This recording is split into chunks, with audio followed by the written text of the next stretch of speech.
Did Netanyahu and his government ignore warnings of the likelihood of this attack? Either the warnings that came from Egypt or the warnings that came from the all-female tank group, or what the New York Times says is Israeli intel that warned of this almost precisely, even to the point of where Hamas would break through in the fence and the barriers a year earlier. I want to be careful with this because a lot of this reporting is coming from sources that want Netanyahu out, that are trying to make him take the fall for a failure that was extended well beyond him and his little political network, and reached deep into the military intelligence apparatus.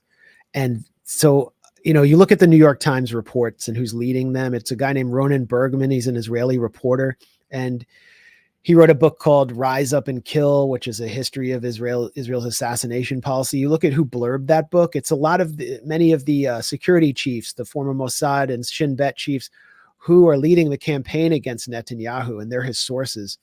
So I think what actually happened was that the Palestinian counterintelligence and Hamas's political leadership, led by Yahya Sinwar, who spent much of his life, maybe most of his life, in an Israeli prison, tricked the Israelis and tricked Netanyahu into believing that they had no plans to attack, that they just wanted an economic peace.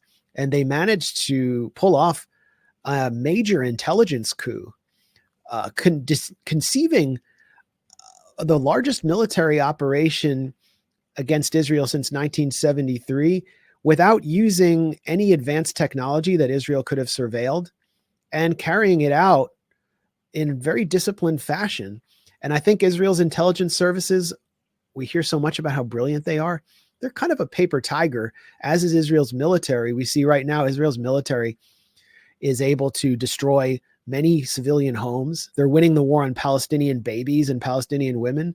But the Al-Qassam brigades, which is the armed wing of Hamas, is still in the field. It's still fighting. It's still ambushing Israeli fighters. It's still appearing out of tunnels and killing them. And so far, Israel's military campaign has not achieved any real objectives.